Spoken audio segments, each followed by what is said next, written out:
Bienvenue sur le podcast du Village des Naissances. Entreprendre en périnatalité, le podcast qui fait entendre les voix de celles qui accompagnent les familles et les bébés.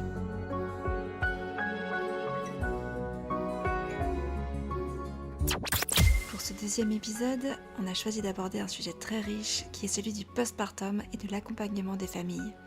Et pour ça, on accueille Alison Payne, qui est bien sûr la fondatrice du Village des Naissances. On ne pouvait pas ne pas te recevoir, Alison, pour les premiers épisodes de ce podcast. Et ça sera l'occasion de nous dévoiler, de nous raconter même ce qui t'a conduite à créer le Village des Naissances. Est-ce qu'on peut commencer par une petite présentation, Alison ?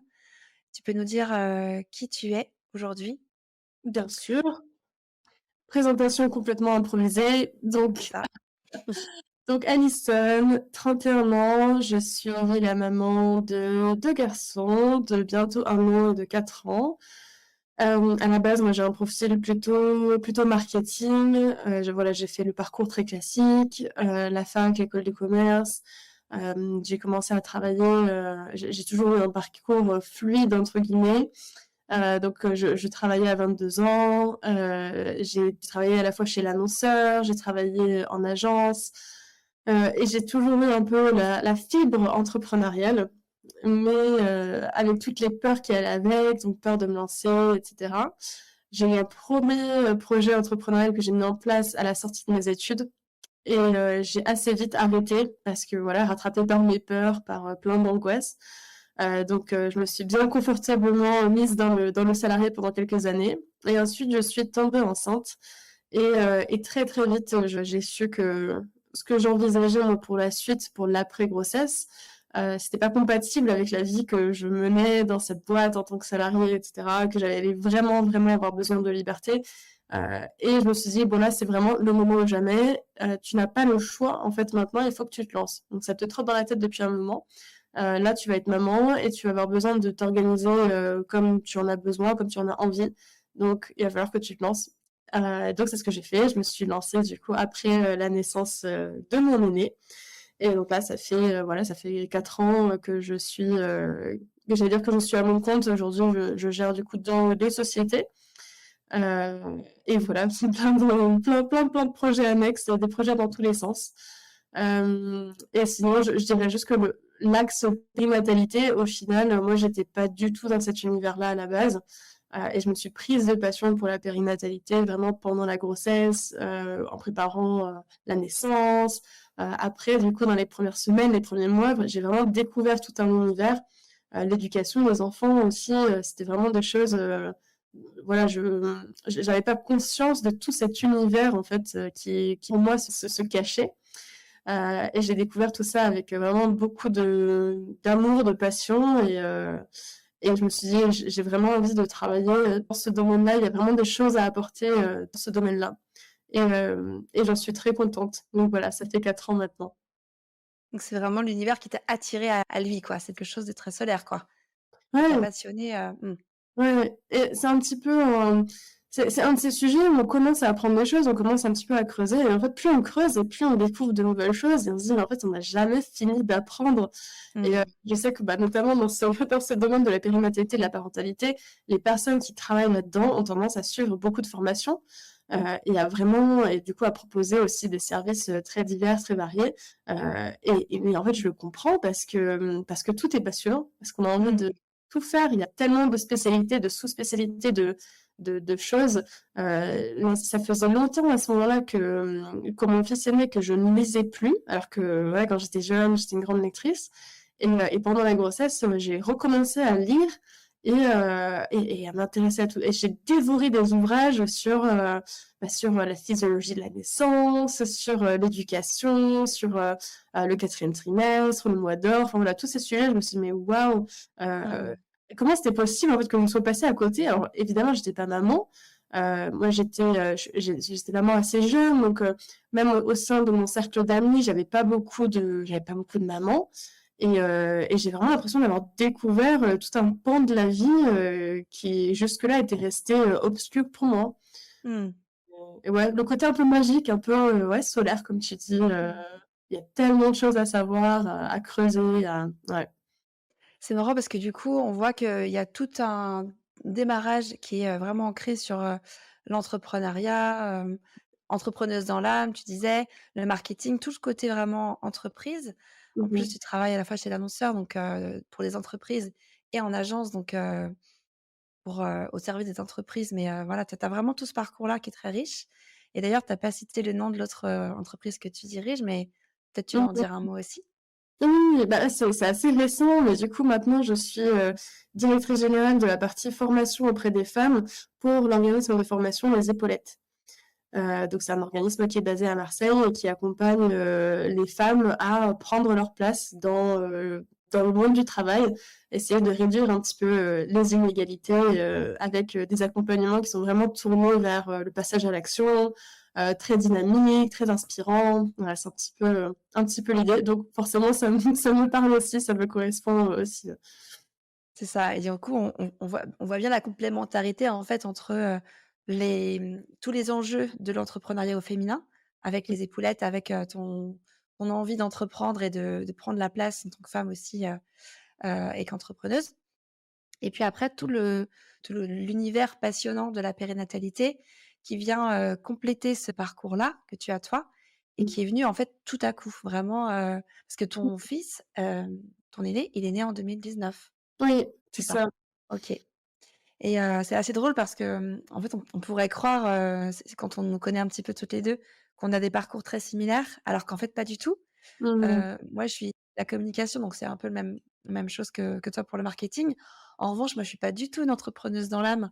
Pendant la majeure partie de ma vie, je me suis toujours dit que jamais je pourrais être entrepreneuse et par contre, l'inverse, c'est que moi, la périnatalité, dès l'adolescence, j'étais déjà en train de lire les magazines 9 mois sur, comment est-ce Mmh. qu'on accouche, ça s'est fait, en fait, de façon assez inversée par rapport à toi. C'est-à-dire que moi, le déclic le plus récent, c'est l'entrepreneuriat.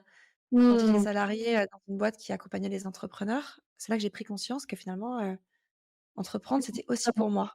Oui, complètement. Ouais, c'est drôle. Mmh Ouais. et par contre, là où je te rejoins à 1000 et où on va rejoindre, je pense, la majorité des femmes qui sont entrepreneuses ou entrepreneurs, à chacun son terme, dans le domaine de la périnatalité, c'est que c'est souvent quand même à la naissance d'un enfant ou du deuxième ou du troisième que, la reconversion se fait quand on n'est pas au début, Oui. experte en périnatalité. Mais c'est souvent ce moment où tu l'as dit tout à l'heure, tu as un métier qui te plaît, tu deviens Mmh. maman ou en tout cas tu vas devenir maman et tu te dis: «En fait, ça correspond plus du tout. C'est pas Mmh. ça en fait que je veux, ça fonctionne plus quoi». Ouais et pour, Est-ce que beaucoup cet effet, il y a un effet claque en fait, hein, en devenant maman, mmh, qui fait que, on remet un petit peu tout à plat et on questionne un petit peu, bah, nos parcours, ce qu'on fait, ce qu'on a envie de faire, ce qu'on a envie de transmettre et ça on le voit beaucoup chez les personnes, qu'on accompagne. Effectivement, le mmh, premier pas, c'est souvent le fait de devenir parent. Pas toujours, mais c'est quelque chose qu'on retrouve beaucoup. Il y a aussi cette question de l'alignement des valeurs. Moi, j'avais un poste, que j'adorais, mais tout d'un coup, ça n'avait plus de sens pour moi et j'avais besoin de retrouver du sens et alors qu'avant, ça ne m'avait jamais posé problème et là, du jour au lendemain, j'avais besoin de faire quelque chose qui avait du sens pour moi. Ça me paraissait tellement petit, en fait, par rapport à ce qui m'attendait, en fait, de donner la vie. Ça me paraissait tellement insignifiant qu'il fallait mmh. que voilà, que je trouve du sens derrière. Et ça a été assez, ouais, ça a été une claque parce que c'était vraiment, quasiment du jour au lendemain, Mmh. effectivement. Mais je te rejoins, c'est vrai que, moi, à l'arrivée de mon premier, donc moi j'ai 2 enfants aussi, mais qui sont plus grands. Mon premier a 11 ans et ma petite a 4 ans. Par contre, j'ai pas du tout, moi, pris conscience à la première re au 1er postpartum de, tout ce qui manquait, en fait, pour, soutenir les parents. Je me suis pas forcément renseignée sur, le mois d'or, le 4e trimestre et tout ce qui nous manque en tant que parents. Mmh J'étais mh. pas du tout alertée. Je pense qu'effectivement, il y a 11 ans, c'était très différent. Mmh, Il y a des sujets qu'on n'abordait pas de la même façon. Il y a vraiment eu, il y a vraiment eu voilà, plusieurs mouvements, plusieurs choses qui ont fait depuis que, bah, en fait, maintenant, on a conscience que ça va être je pense que les futures mamans ont conscience que ça va être, intense. Voilà, mmh, avant de devenir maman parce qu'on en a tellement parlé ces derniers mois, ces dernières années, Mais c'est vrai que, bon, il y a 11 ans, si c'était difficile, on se disait peut-être, c'est difficile pour moi, Mmh. sans forcément se douter qu'en fait, ça peut être challengeant pour tout le monde, en fait. Carrément, ouais. Et c'est marrant parce qu'en fait, on en parle beaucoup depuis, longtemps maintenant de cet, impératif d'aider les parents et de les soutenir. Il y a plein de choses qui sont mises en place et pour autant, je sais pas si ça te fait le même effet, mais à chaque fois qu'une personnalité publique prend la parole sur ce sujet, récemment, Laurie ou Laure Manodou ou toutes ces personnes-là et qu'elles en parlent, il y a toujours tout un grand pan de la population qui le découvre. «Ah Mmh. bon? C'est difficile? Ah bon? Il y a des Oui, dépressions du postpartum?» alors qu'on a l'impression quand on oui, est à l'écoute de tout ça, qu'on en parle et que tout le monde est au courant c'est et vrai. il y a enfin moi, il y a même des personnes de mon entourage proche qui m'ont Mmh. dit: «Mais postpartum, tu en parles tout le temps?» comme si c'était connu, mais les gens savent pas ce que c'est que le postpartum et moi ça me rend, Oui. ça m'étonne énormément. Oui, bah, c'est vrai que, je pense qu'on a ce biais-là, c'est-à-dire que nous, postpartum, effectivement, ça fait partie de notre langage du quotidien et moi, dans mes réseaux, sur les réseaux sociaux, mais aussi un peu enfin, dans la vraie vie, les personnes que je côtoie et cetera, tout le monde est sensibilisé à ça, tout le monde connaît ça, tout le monde, genre, tout le monde sait comment se passe un allaitement, tout le monde a ces clés-là, et c'est vrai que quand on sort de ces cercles-là, et qu'on va vraiment voir un public, très différent, moi aussi, je suis étonnée de voir que en fait, non, le message, il est pas passé partout encore, effectivement. Mais c'est clair qu'en fait, moi, je suis tellement entourée de doulas, de consultantes en lactation, que pour moi, en fait, tout le monde connaît un petit peu les bases, de cette période-là, de comment ça se passe, et non, en fait, tu raison, je pense qu'il y a encore des personnes, qui le découvrent, aujourd'hui. Parce que voilà, si tu baignes pas dedans et moi la première, je disais, je m'intéressais pas spécialement à la périnate avant de devenir maman. Et alors, du coup, justement, comme tu dis, tu t'es passionnée, pour ces sujets-là, tu as dévoré toutes ces lectures et ces podcasts aussi, j'imagine. Et du coup, l'idée du village des naissances, elle est pas venue tout de suite. Tu nous racontes un petit peu comment ça a cheminé entre le moment où tu commences à t'intéresser au secteur de la périnatalité, où ça t'intéresse Oui, et évidemment, il y a plusieurs étapes, mais jusqu'à oui, la naissance et l'envie de créer ce village? oui, avec plaisir. Bah, au début, mon projet, c'était, OK, il faut que je travaille à mon compte, parce que là, j'ai mon bébé qui va arriver, j'ai besoin d'avoir, cette flexibilité-là dans mon travail et j'ai surtout envie d'accompagner des entreprises qui ont des projets porteurs de sens pour moi. Donc ça, c'était mon projet de base, c'était, d'être freelance en marketing, donc dans ma spécialité, auprès des entreprises qui avaient du sens pour moi. Donc j'ai commencé à faire ça en fait, hein, vraiment au tout début, quand mon fils était encore tout petit. J'ai commencé des petites missions comme ça, à gauche, à droite, sur, voilà, pendant les siestes, le soir, et cetera, parce que je le gardais toujours avec moi. Et en fait, pendant cette période-là, où je commençais du coup à faire du freelancing, j'ai vu passer une publicité pour un cercle maman-bébé près de chez moi. Et moi, donc, je suis de culture anglophone, maman américaine, papa anglais. C'est vrai que pour moi, j'ai toujours vu passer des choses en lien avec les groupes après la naissance. Parce qu'aux États-Unis, dans les pays anglophones, dans les pays nordiques, c'est presque un réflexe finalement de rejoindre un petit groupe, quel qu'il soit, après une naissance. Qu'on parle de cercle, qu'on parle d'ateliers, de groupes de soutien, groupes de parents, etc. Il y a toujours des choses comme ça qui sont proposées. Mais c'est vrai qu'en France, je n'avais pas vu grand-chose en termes d'initiative. Et là, je suis tombée sur une annonce pour un cercle. Et en plus, c'était pas très loin de chez moi. Je me suis dit, mais super, c'est pour moi. J'ai envie de vivre cette expérience-là. Euh, j'étais vraiment ravie de voir qu'il se passait quelque chose. Donc, je me suis inscrite. Je pense que mon fils devait avoir 3 mois à peu près. Donc, en fait, au moment où je me suis inscrite, moi, j'ai eu la chance d'avoir un postpartum assez doux. J'ai pas eu, ça n'a pas été une période sombre pour moi. Ça a été évidemment intense, mais c'était pas une période sombre.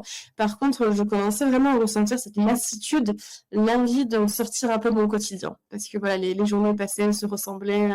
Et je savais que ça allait me faire du bien. Donc, je me suis inscrite à ce cercle. Et en fait, j'ai vécu l'expérience vraiment comme une jubilation. Et dès la fin de la première rencontre, je me suis dit, mais en fait, là, ce que je viens de vivre, tous les parents devraient pouvoir le vivre. ça répond de façon, juste idéale aux besoins qu'on a quand on est dans cette phase de postpartum. Donc ça, il faut que ça se démocratise, sauf que là, le cercle auquel j'ai participé, c'était dans la campagne de Toulouse. Tout le monde ne peut pas faire le déplacement jusqu'à la campagne de Toulouse en postpartum. Donc ça commençait, voilà, ça moulinait un petit peu, chez moi et assez vite, j'ai pris contact avec Nathalie, donc qui était la facilitatrice de ce cercle-là, pour lui dire, voilà, vraiment le concept que tu as tel que tu l'as imaginé, tel que tu l'as pensé. Parce que Nathalie, pour celles qui la connaissent, elle a vraiment le mot, du détail, donc c'était quelque chose de très réfléchi et tout ce qu'elle avait, organisé, tout ce qu'elle avait mis en place, pour moi, c'était des choses qui pouvaient être transmises pour que d'autres femmes puissent accompagner les mamans, les parents dans ces périodes-là. Je me suis dit tout de suite, il y a d'autres parents qui vont avoir ce besoin-là, et il y a sûrement d'autres femmes qui vont avoir envie de proposer aussi cette forme de soutien, finalement. Donc j'ai contacté Nathalie et elle a tout de suite été partante pour faire quelque chose. Donc au début, on savait pas trop sous quel format on allait partir. Et on s'est dit, bon, on va partir sur un format de formation. Comme ça, les personnes se forment avec nous. On transmet voilà, tout ce que Nathalie a mis en place. Et ensuite, les personnes sont libres vraiment d'adapter leur cercle à leur propre couleur. Parce que évidemment, voilà, il y a des personnes qui vont être plus attirées par le côté yoga, le côté bien-être, créatif. Voilà, il y a plein de choses envisageables.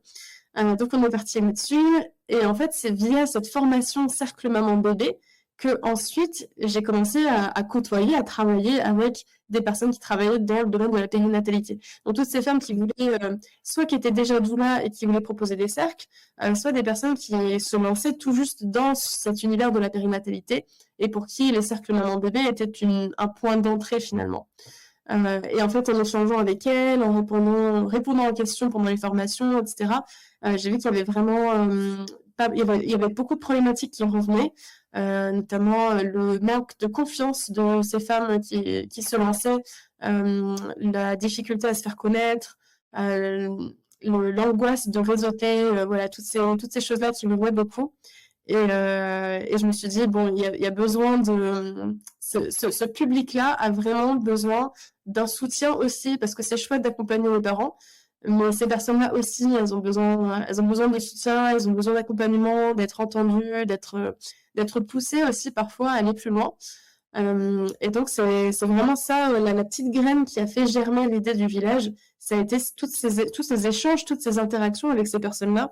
Je me disais, bon, il va falloir mettre en place une petite communauté, un village quelque part, pour qu'on puisse grandir ensemble et que moi, je puisse aussi transmettre sur cette partie entrepreneuriat, marketing qui me tenait à cœur. Donc, c'est à partir de ce moment-là qu'il y a eu la formation entreprendre en périnatalité et aussi le village des naissances avec, et tout ce qui va avec. C'est-à-dire que très vite, avec toi, Emma, on a voulu mettre en place ce côté cocon, ce côté village, le côté entraide, sans parler de paiement, mais vraiment les personnes qui voulaient rentrer dans le village, rentrer dans le village. Et on propose toujours des cafés visio, des cafés d'échange, cette partie vraiment apprendre à se connaître aussi, apprendre à connaître les personnes qui travaillent dans ce domaine. C'était vraiment, vraiment essentiel pour moi. Et aujourd'hui, on voit tous les fruits que ça a apporté. C'est super beau à voir des collaborations entre des personnes qui sont qui sont dans les mêmes régions, des échanges, des binômes qui sont nés. Voilà, il y a plein de choses qui sont nées de ces projets-là. Et c'est super chouette de le voir. Et puis c'est vrai qu'il y a vraiment un sens communautaire très fort parce que tu l'as dit, cette idée du village, elle est née parce que tu côtoyais des facilitatrices avec plein de métiers différents. Il faut souligner quand même que c'est pas quelques facilitatrices que tu côtoyais. Il y en a plusieurs centaines en fait que Oui, vous avez formées avec Nathalie. Donc ça fait quand même à peu près 800 personnes qui se forment à vos côtés, qui ont toutes des métiers très variés dans la périnatalité et qui pour autant ont les mêmes problématiques, comme tu l'as dit. Et finalement, tu es au contact avec toutes ces personnes qui sont vraiment, elles, au service des familles et des bébés et des femmes. Et du coup, c'est vraiment ce qu'on retrouve, cette communauté, c'est plus ou moins la même, en fait, au sein des facilitatrices de cercle maman-bébé et au sein du village des naissances. Ce sont des femmes qui s'engagent, vraiment, très, très fort au niveau de on voit bien, elles se prêtes à donner beaucoup, beaucoup, beaucoup de leur temps et de leur personne. oui, et de se former et cetera et pourtant elles ont pas confiance en elles, elles sont pas forcément toujours très connues au démarrage et parfois c'est compliqué de se faire une place, dans un réseau professionnel. Par contre, on a des super exemples de femmes qui prennent confiance en se formant ou en réseautant ou en trouvant des partenaires et cetera et on voit bien qu'en fait, il y a une marge de progression énorme et toi, Mmh. c'est ce qui te booste aussi beaucoup pour, animer ce village. Ah oui, de voir les éclosions, les éclosions, il y a rien de plus beau. Moi, j'adore, et puis ce qui est chouette, c'est que les personnes qui font partie de nos communautés, finalement, elles partagent aussi parfois leurs succès. Évidemment, on est là pour se soutenir, pour partager nos moments difficiles, s'entraider quand on a des difficultés, mais on a aussi ces partages de, «J'ai facilité le premier cercle de mon bébé, c'était Mmh. juste extraordinaire. Ça y est, j'ai mis en place, un partenariat avec ma commune, avec, l'ONAEP». Enfin voilà, il y a plein de choses, en fait, il y a plein de petites naissances auxquelles on Mmh. assiste, tous les jours et ça me porte. C'est ça, ça me nourrit, ça me booste complètement. J'adore. Carrément et puis c'est important de le dire parce que c'est vrai qu'on pourrait, comparer facilement, le village des naissances avec une communauté, business, quelconque. Mais en fait, il y a un gros point de différence quand même. C'est qu'évidemment, on les accompagne, enfin je dis «on» dans les formations, dans les événements dans les formats gratuits et cetera. On les accompagne beaucoup pour qu'elles prennent confiance et puis que, bah, leur activité, les rémunère suffisamment pour qu'elles en vivent évidemment.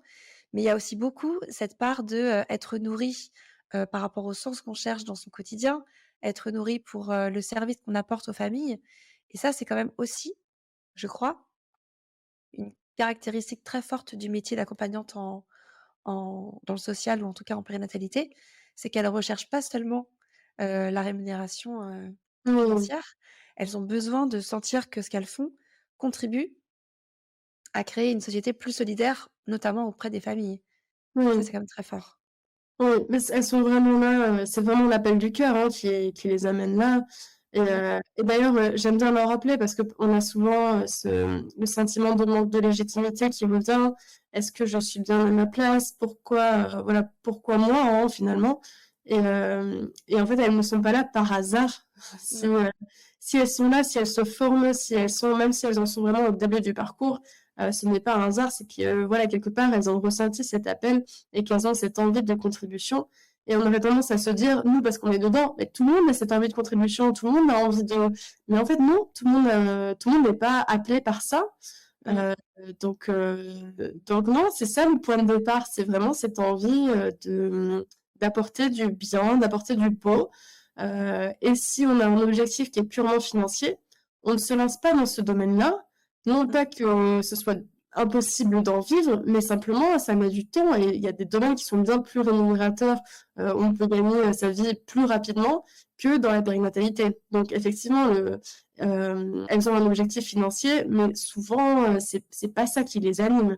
Ce qui les anime vraiment, c'est ce côté, voilà, le côté famille, le côté femme, le côté bébé, et ouais, apporter du bon, du beau, mmh. C'est ça et puis c'est ce qui va aussi, beaucoup en contradiction avec, beaucoup de personnes qui croient encore que, c'est compliqué parce qu'on va se marcher sur les pieds et cetera. Le fait est que ce qu'on appelle la solidarité ou la sororité dans des groupes, comme, le village des naissances, il est quand même très, très fort. Il y a quand même beaucoup de professionnels qui sont sur les mêmes services et pourtant qui collaborent sur des régions qui sont communes, Mmh mh. proches ou pas loin et en fait, on voit bien, ça fonctionne bien parce que plus elles Oui, sont connues et plus elles s'aident à se faire connaître, plus oui, elles ont en fait de visibilité sur, ce qu'elles peuvent apporter aux parents et c'est mmh, bien ça en fait, l'objectif ultime, c'est que les parents sachent qu'ils peuvent être aidés. Donc plus elles mmh, seront nombreuses à en parler, même si c'est sur les mêmes, territoires, plus ça aura d'impact positif pour les parents et donc pour elles, mmh, aide les parents. Moi, ce qui m'a complètement. beaucoup frappée quand, j'ai rejoint le village, bah, quand tu l'as créé, en fait, en 2021. Mmh, Moi, ce qui m'a beaucoup, frappée et à la fois, plu, parce que c'est aussi pour ça que j'ai rejoint mmh, l'aventure en tant que freelance, en 2021, c'est que, ça me tenait beaucoup à cœur, moi, d'accompagner les entrepreneuses et les entrepreneurs. Parce que c'est vrai que souvent, quand on est à son compte, on a besoin de communiquer, on ne sait pas trop comment faire et surtout, on est un peu les laissés pour compte. On n'a pas assez de budget pour faire appel à une agence. En même Mmh. temps, on a besoin d'accompagner parce qu'on ne sait pas comment se faire, connaître. Mais, accompagner les personnes qui se lançaient en périnatalité, pour moi, ça avait un double sens parce que, hormis le fait que j'adore, toutes ces thématiques-là, Mmh. en fait, j'avais envie d'aider des personnes qui avaient autant de belles valeurs, en fait, à mettre au service de leurs clients. Et c'est ce qui m'a aussi beaucoup plu au sein de Village et Naissance, c'est toi, en fait, ce que tu, insuffles. C'est-à-dire que, derrière une marque comme le Village, on a toujours une personne. C'est pas un hasard si on a Alison derrière le Village et Naissance, c'est que là, je le raconte parce que finalement, tu vas pas forcément toi le raconter, mais tu as eu l'idée de ce Village et Naissance, tu l'as mis en place, tu l'as pensé avec tout un tas de jolies idées qui sont, encore parfois, sous ton coude ou derrière ta tête, mais tu as aussi fait appel à des personnes pour, faire, grossir le village, avec une Mmh. équipe, derrière et cette équipe, elle ressemble beaucoup à ce qu'on vient de dire, en fait. C'est les valeurs, Mmh. elles sont aussi là. C'est-à-dire que, il y a eu des moments où on était une dizaine de femmes Mmh à mh. travailler pour le village avec toi et en fait, on avait cette même, connexion qui est au service d'eux. Je le dis souvent, une des choses que je préfère dans l'entrepreneuriat, c'est le fait de pouvoir choisir ses collègues. Et ça, pour moi, c'est très, très précieux. C'est une des choses qui était difficile pour moi dans le salariat, c'est qu'il y a toujours des personnes avec lesquelles il y a un écart de valeur. Je parle pas de personnalité, mais vraiment, on sent qu'on n'est pas là pour les mêmes raisons, on sent qu'il y a pas forcément cette direction, commune et là, au sein du village, on est toutes animées par, le même objectif, final, en fait. C'est vraiment que, bah, c'est le postpartum se passe bien, que les familles, soient bien, que les bébés soient bien, que et ça, c'est vraiment quelque chose, c'est qui nous porte, qui nous nourrit toutes et qui nous donne aussi vraiment toute envie de s'impliquer. C'est un moteur, je pense, commun, pour, voilà, pour toute l'équipe et pour toutes celles qui rejoignent aussi, la communauté et tu disais tout à l'heure, c'est chouette de pouvoir accompagner ces personnes-là parce qu'effectivement, ça a du sens, ce qu'elles proposent et ça, mais je te rejoins, à 100. Tous les jours, je me dis: «Bon, cette personne-là que j'ai accompagnée, là, elle est en train de lancer son activité, on voit qu'elle met en place ce qu'il faut pour que ça marche. Donc d'ici peu, il y a des parents, en fait, qui vont bénéficier de son aide». Et ça, je le rappelle, beaucoup aussi, en fait, vous parce que la phase où on doit se faire connaître, c'est pas évident, c'est inconfortable, il faut se mettre en avant, on n'est pas toujours à l'aise avec ça. Mais en fait, si vous faites ce travail-là, c'est pas pour vous mettre en avant, c'est pas pour vendre, c'est pour permettre aux familles de vous trouver, qui en ont besoin. Et des familles qui en ont besoin, on sait qu'il y en a. On sait qu'il y en a énormément même. Et en fait, si vous ne faites pas ce travail-là, et bah, potentiellement, ces familles vont rester sans accompagnement et vont rester dans la difficulté alors qu'elles auraient pu avoir un soutien de votre part. Donc moi, j'aime bien le tourner comme ça et je pense que c'est un moteur vraiment à la fois pour nous et pour elles. Et ça apporte beaucoup de sens, dans notre quotidien aussi, à nous, de se dire: «Bon, derrière, il se passe plein, plein de choses». Et encore, je pense qu'on a un petit aperçu de ce qui se passe, mais on voit pas tout, évidemment, on Mmh. voit Complètement et puis ça vient vraiment en résonance très forte avec, 2 valeurs qui sont essentielles, dans le secteur de la périnatalité, c'est le non-jugement et la bienveillance et ça pour le coup, toutes les personnes qui travaillent auprès des familles, en tout cas pour celles qu'on côtoie dans le village des naissances, on voit bien que ce sont des valeurs qui sont très fortes parce que, on en parlait au tout début, de ce podcast, le mythe de la maman ou du parent parfait sur Instagram, il est pourtant encore là, beaucoup, mmh, parce qu'on a beau montrer, alors, sur tous les plans, hein, sur le côté physique comme, mental, mais, on le voit encore beaucoup malgré tout ce qui se déconstruit mmh et quand, quelqu'un devient parent et qui n'a pas encore été baigné par toutes ces lectures et toutes ces connaissances et ben il se prend quand même, cette, cet idéal, en pleine face et on a besoin qu'effectivement toutes ces expertes, elles soient connues des parents parce que quand on galère à allaiter ou au contraire à donner le biberon, quand on galère avec un reflux, quand on galère avec le sommeil, avec les pleurs, avec la fatigue mentale et cetera, avec son corps qu'on reconnaît plus ou qui va pas comme on veut, bah, en fait, si on reste en surface avec, tout le côté fake de la parentalité, c'est super, difficile et c'est surtout super risqué pour la santé mentale.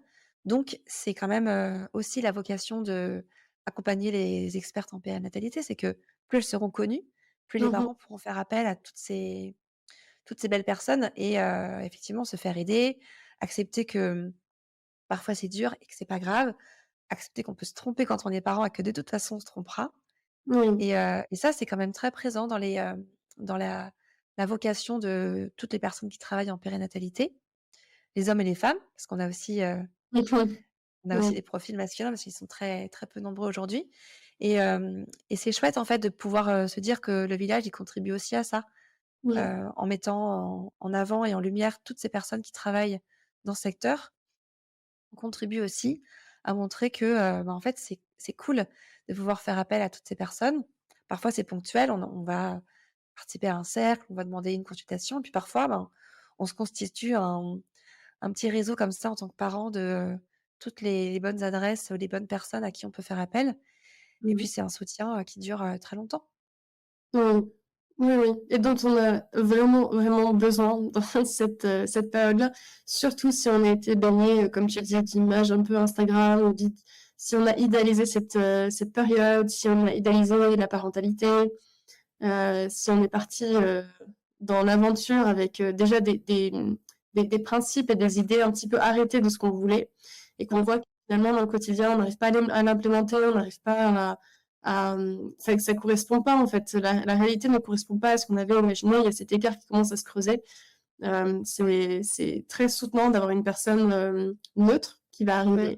arriver, qui connaît toutes ces problématiques et qui a une vision, plus nette de la réalité en fait, de ce qu'on peut attendre de ces périodes-là, de ces chamboulements-là, et qui va vraiment nous rassurer sur ces points-là. Nous dire, «C'est normal». Parce que c'est pas forcément ce qu'on voit, dans les médias, sur les réseaux, et cetera. Mmh. Moi, la 1re, je disais, j'étais pas dans l'univers de la périnate avant de devenir maman, heu, mais alors j'ai pas mal travaillé avec les enfants pendant mes études. J'ai toujours aimé les enfants, les petits surtout. Donc je faisais des ateliers d'anglais, des choses comme ça, pour, voilà, pour, aussi, arrondir un petit peu mes fins de mois d'étudiante et je passais beaucoup de temps déjà sur Pinterest. Donc sur Pinterest, je chopais toutes les petites idées d'ateliers créatifs, de choses qu'on pouvait faire avec les tout petits, et je trouvais ça génial. Et je m'étais dit, à l'époque, quand je serai maman, je serai le genre de maman qui fera plein d'activités artistiques et créatives avec les petits. Parce que j'adore ça, c'est important pour la motricité libre, pour la créativité, et moi, ça me plaît. Aujourd'hui, j'ai 2 enfants, je fais très rarement des activités créatives parce que la réalité m'a rattrapée, le quotidien m'a rattrapée et cetera et maintenant je me rends compte, bon, c'est pas si simple en fait de pouvoir proposer ces moments-là, de pouvoir se dégager ces temps-là pour ces moments-là. Donc Mmh. c'est un exemple parmi, un milliard d'autres, mais voilà, il peut y avoir ces petits écarts entre ce qu'on s'était imaginé, ce qu'on avait projeté et la réalité et si on et en fait, cet écart-là, il peut être plus ou moins violent à vivre et quand on a des personnes autour de nous qui, voilà, qui connaissent ces difficultés-là, ça va quand même beaucoup c'est beaucoup plus facile de Clairement.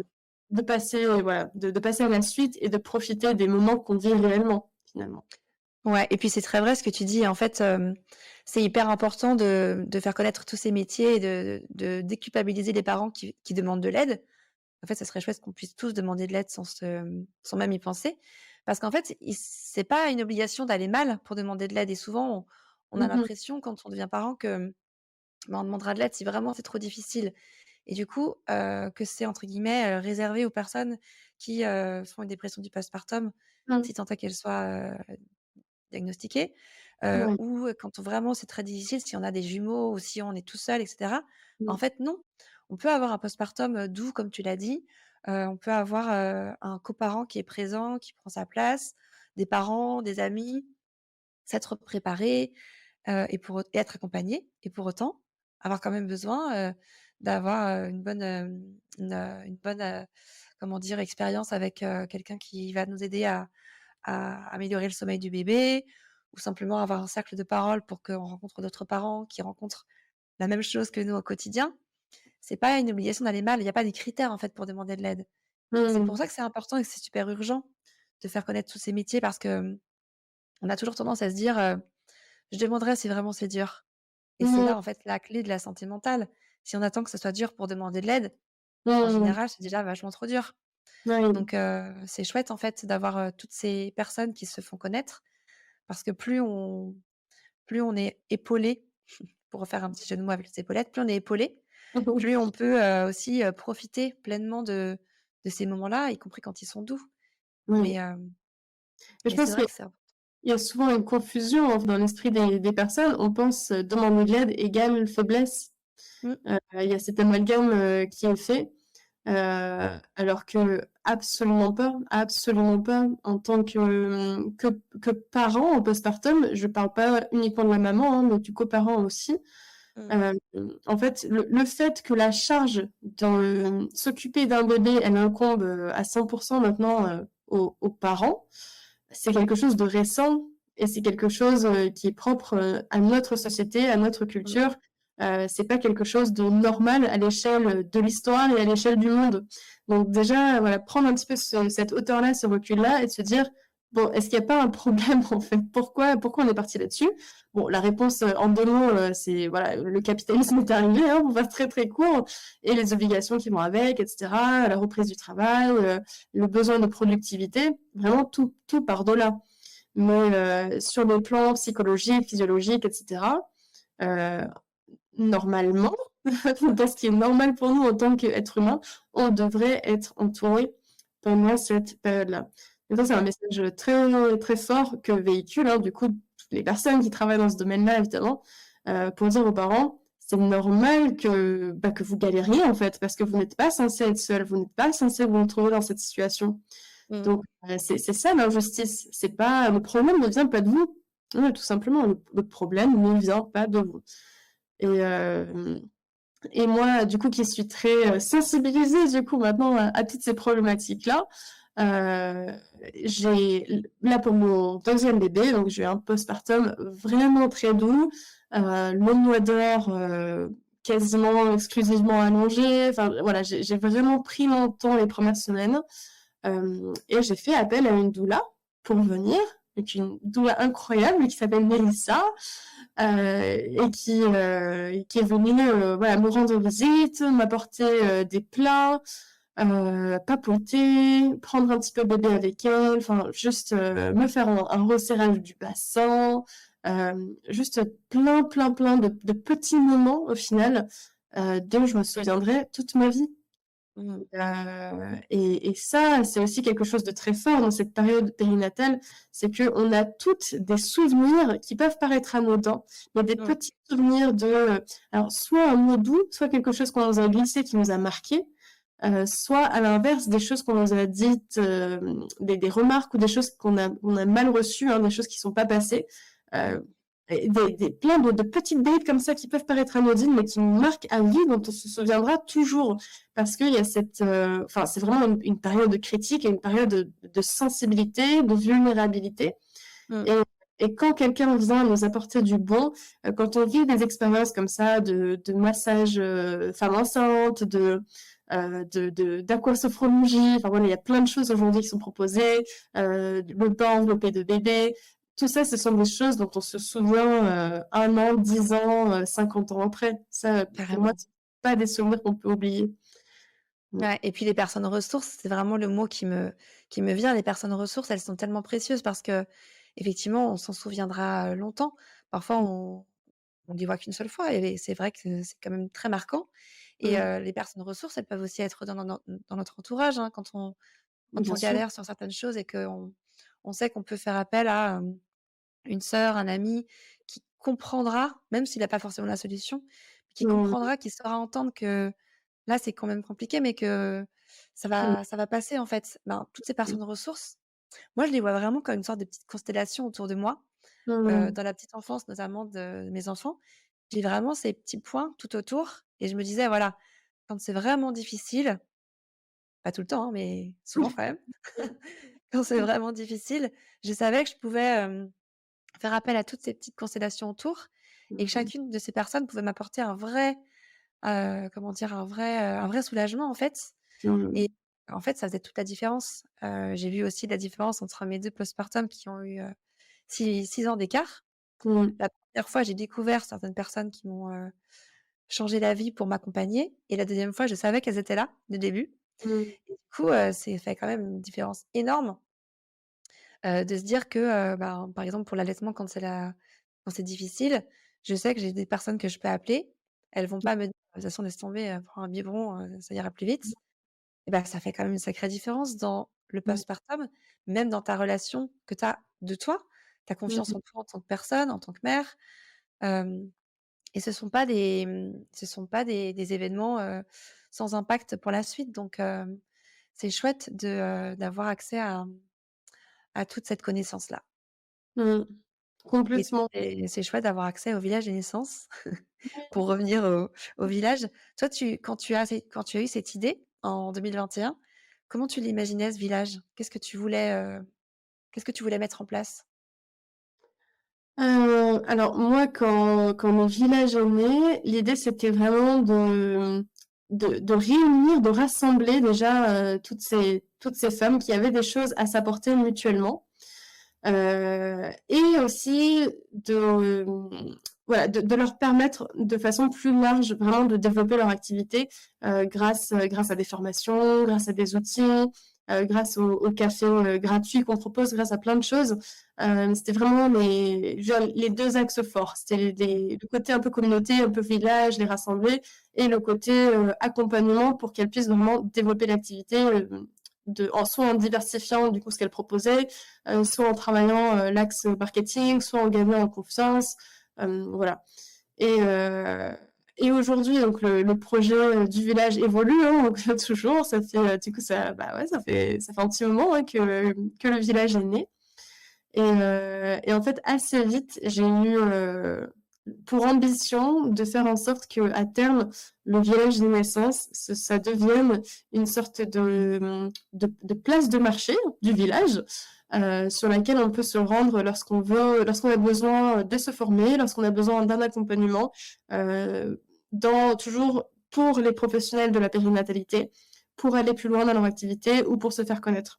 Mmh. Donc là, c'est vraiment l'ambition qu'on a pour le village, c'est que ça devienne une place de marché de formation, qu'on puisse se rendre sur le site et dire bon bah voilà, moi je cherche une formation longue sur l'allaitement, qui soit prise en charge Pôle emploi sur l'année 2024 avec tel budget. Avec de bons avis. Voilà, on met en place les petits filtres, on fait la Ouais. recherche et on trouve les propositions. Donc des Parce que formations qui soient pas toutes, créées par le village, on est d'accord? Mais Mmh, qui regroupent tout ce qui existe et qui soient vérifiées en fait, c'est pour ça. que, on puisse y aller en toute confiance.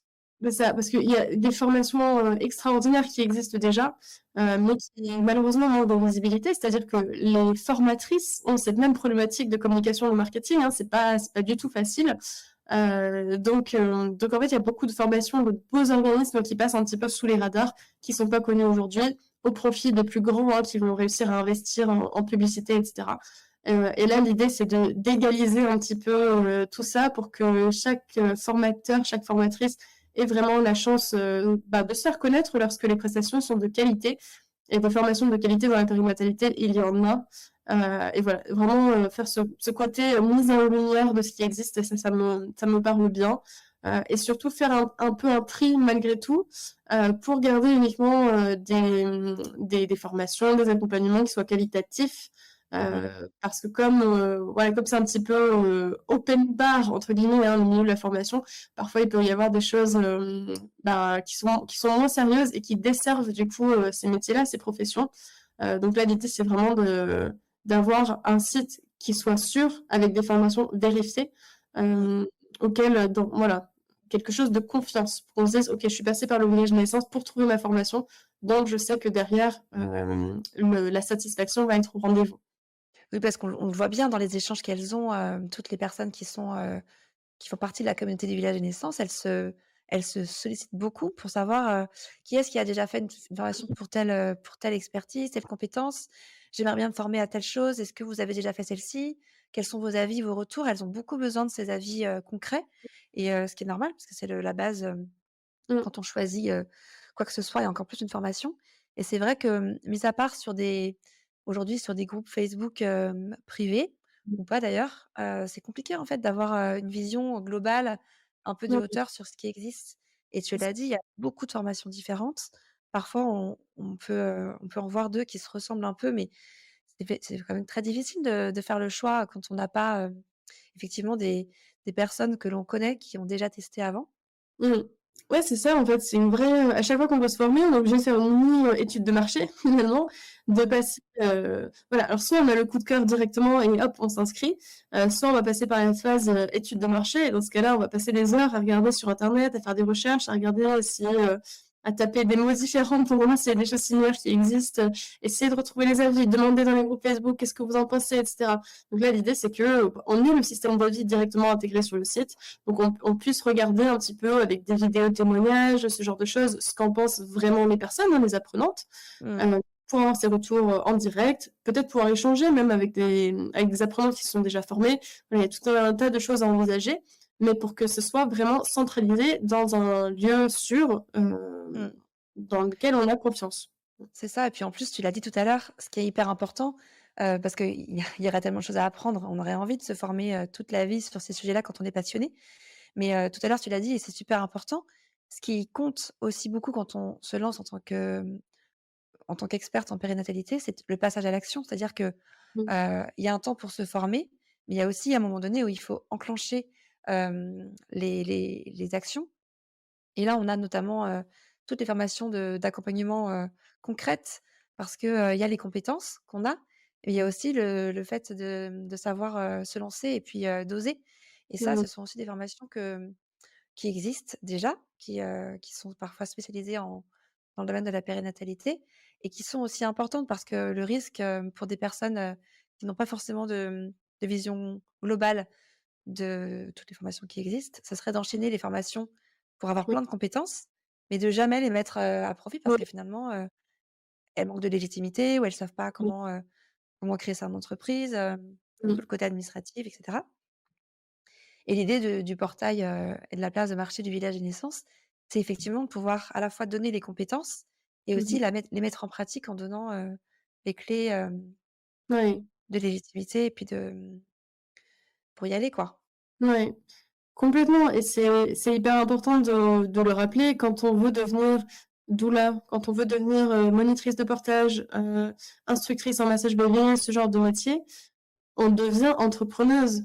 Ça fait partie de notre quotidien, ça fait partie de c'est une grosse partie même du travail. C'est sur le travail d'être à son compte, de communiquer, de gérer l'administratif, de gérer la prise de rendez-vous, de gérer la prospection. Et ce qui est difficile, c'est qu'on ne fait pas ces métiers pour le côté, entrepreneuriat. Voilà, c'est rare qu'on se lance en massage bébé parce qu'on a envie de communiquer et de faire, du réseautage. Donc, mais malgré tout, c'est pas parce que c'est pas pour ça qu'on est là, qu'il ne faut pas acquérir ces compétences-là aussi et être accompagné pour, se lancer dans de bonnes conditions. Donc pour moi, c'est vraiment essentiel de pas négliger cet aspect-là parce que ça fait partie intégrante des métiers, que ces personnes-là, visent finalement. Le Mmh. côté, et puis bon, il faut aussi savoir incarner la posture de l'entrepreneuse, de la personne à son compte et je veux dire, c'est vraiment c'est tout un sujet. Évidemment, ça s'apprend, sur le tas, mais on gagne quand même beaucoup de temps si on est accompagné, si on est soutenu et si on sait, on a un petit peu le parcours type en tête des actions à mener pour aller, au bout de son projet. Et puis, moi je trouve que le village des naissances te ressemble beaucoup, ce qui est logique puisque tu l'as créé, mais il te ressemble beaucoup parce que c'est vrai que c'est qu'il y a un petit endroit un petit peu safe comme ça où on se retrouve avec des personnes qui sont là, pour les mêmes raisons que nous. Donc, il y a ce côté vraiment, bienveillant que tu véhicules, beaucoup. On le voit d'ailleurs dans les retours, des membres du village quand elles, parlent de toi. En général, c'est quand même, très on est d'accord, Beaucoup très d'amour. flatteur parce que ouais, beaucoup d'affect dans ce village et c'est vrai que c'est aussi, ce qui transparaît beaucoup, c'est que tu accompagnes toutes ces personnes pour qu'elles se lancent, qu'elles passent à l'action. Alors on peut imaginer plusieurs profils, hein. Les personnes qui nous accompagnent pour qu'on se lance parfois, ce sont un peu des tu sais, des machines de guerre, en mode, Mmh. rouleau compresseur et cetera. C'est pas du tout toi, ce que tu transmets, au sein du village des naissances. Mmh. Passer à l'action, c'est se mettre en action, en mouvement, mais tout en restant, fidèle à qui on est, en fait. Et c'est là où je trouve, la force, de ce que tu as pour projet dans le village. C'est là où ça a toute sa singularité, c'est que on peut être entrepreneuse en périnatalité, on peut, en vivre avec, voilà, différents, formats, différentes casquettes, mais surtout, on peut rester fidèle à l'idée de base qui était d'apporter un service aux familles. Et ça, je trouve ça super important aujourd'hui parce que la plupart des personnes qui ont des doutes quand elles entreprennent, elles se disent: «Oui, mais bon, ça va pas me ressembler, je veux pas me vendre ou je veux pas devenir cette personne, qui pense, business ou et Mmh. en fait, tout ça, c'est pas antinomique. On peut très bien, travailler en périnatalité avec des belles valeurs et c'est vraiment ce qu'on retrouve dans le village. C'est-à-dire que les formations, elles sont conçues pour que chacune puisse, avoir sa touche, avoir, ses compétences, avoir son parcours, le mettre en lumière pour toucher les parents, mais toujours avec cette bienveillance, aussi, personnelle, quoi. Mmh. Il s'agit pas d'être Complètement. bienveillant qu'envers les familles. Oui, oui et puis j'aime bien parler d'alignement, de marketing aligné. On n'est pas obligé de faire des choses, qui ne nous correspondent pas. Moi, j'encourage toujours les personnes que je forme à sortir de leur zone de confort parce que c'est important et comme ça, voilà, on entend petit à petit sa zone de confort, de ce qu'on est capable de faire, hein, en termes de communication, de marketing. Hem, mais je les encourage aussi à être bienveillantes envers elles-mêmes. On n'est pas là pour dire, «Il faut faire un miracle morning», «Allez, tout le monde se lève à 5 heures», «Si vous voulez réussir, c'est non-stop», c'est voilà, le sommeil, passe au deuxième plan et cetera. Parce que ça peut très bien marcher, mais ça marchera pendant 6 mois et ça finira en burn-out. Donc non, moi je les encourage vraiment à être à l'écoute de leurs besoins, de faire le point régulièrement sur là où elles en sont. Est-ce que ça leur correspond? Qu'est-ce qu'elles ont besoin d'ajuster? Mais on n'est pas en mode, machine de guerre, effectivement. Mmh. Heu, voilà, un petit pas à la fois, être en action, comme tu dis, être en mouvement. Ça ne veut pas dire accomplir, des choses extraordinaires, chaque jour, tous les jours pendant, 1 an. Ça veut dire faire une petite action, un petit pas en avant et on voit que les personnes qui arrivent à maintenir ça, même si ce ne sont que de petits pas en avant, les personnes qui maintiennent ça sur la durée, ce sont les personnes qui arrivent petit à petit à voir leurs résultats, à aller vers leur objectif et à réussir à se lancer, pleinement et à vivre du coup de leur activité. Donc c'est vraiment ça qu'on vise, c'est le petit à petit, on continue, on ne lâche rien, hem mais en douceur, sans se on n'est Oui, pas là pour souffrir. Si on souffre dans ce c'est milieu, clair. parce on a envie de s'épanouir dans notre travail et que l'accompagnement nous appelle. Mais on n'est pas là pour faire que du marketing, pour faire que de la communication, voilà et Mmh. tout ça, ça peut aller ensemble et moi, j'aime bien aussi rappeler que la communication, c'est faire passer des messages, c'est aussi écouter et ça, quand on leur dit ça, déjà, ça leur parle plus. Oui, je sais écouter, j'aime écouter les autres. Bah, super, on fait un premier pas déjà vers la communication avec, les Ouais. personnes qu'on veut accompagner et c'est juste revenir aux bases, parfois ça fait du bien. Hem et se souvenir qu'on encore une fois, on a toutes quelque chose à apporter, mais si les personnes qui bénéficieraient de cet apport ne savent pas qu'on existe, ça ne peut pas fonctionner. Donc Mmh. voilà, j'aime bien parler de voilà, créer des liens, créer des connexions, créer des ponts aussi, hein, entre nos différents réseaux, nos projets et cetera et c'est ça qui fait que voilà, petit à petit, on arrive à se lancer. Oui, c'est ça et puis pour faire une comparaison avec tout à l'heure le mythe de la maman parfaite sur Instagram pendant le postpartum, bah, c'est un petit peu la même chose pour, l'entrepreneuriat. On a ce mythe de l'entrepreneuse, hyper facile, à qui tout Non. réussit, qui gère, d'un côté sa famille ou sa vie perso, son entreprise et cetera et Mmh. pour qui c'est easy, chaque Ouais. jour. En fait, quand on se lance, Mmh mh. c'est pas le postpartum, mais c'est le lancement, c'est aussi une période où c'est pas facile. Bah, en fait, on a le droit de se tromper, on a le droit de faire parfois un petit virage qui n'était pas prévu, de Ouais. changer un petit peu de marché parce que finalement on s'adressait à une typologie de famille et finalement c'est un petit peu d'autres. On a le droit en fait d'avoir des personnes qui nous soutiennent beaucoup aussi et puis, bah, Mmh. voilà, ça prend le temps que ça prend Parfois, c'est très rapide. Parfois, c'est un lancement tout doux, comme ton postpartum tout doux. Parfois, c'est un lancement, chaotique, dont on sera très fier après.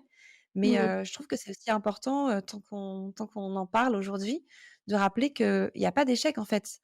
On réussit, on progresse et parfois, ça prend plus de temps que prévu. Mais, Mmh. l'échec, ça voudrait dire, que c'est fini et qu'on regrette. Bah, en fait, ça serait dommage. On a le droit d'essayer et puis de te dire: «En fait, je vais faire un différemment». Et Mmh. puis, c'est comme ça qu'on peut aussi parfois, créer une première entreprise, approximative, changer d'avis, en créer une deuxième qui nous correspond plus, C'est ça. refaire un peu de salariat parce qu'il faut et revenir encore après. C'est OK, en fait, il y a pas un parcours unique, comme il y a pas une façon d'être parent, Mmh.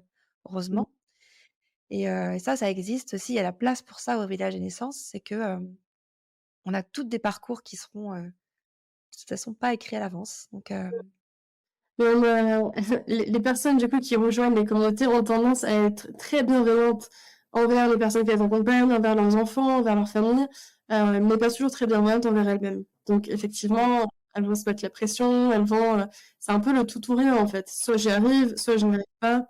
En réalité, c'est beaucoup plus complexe que ça.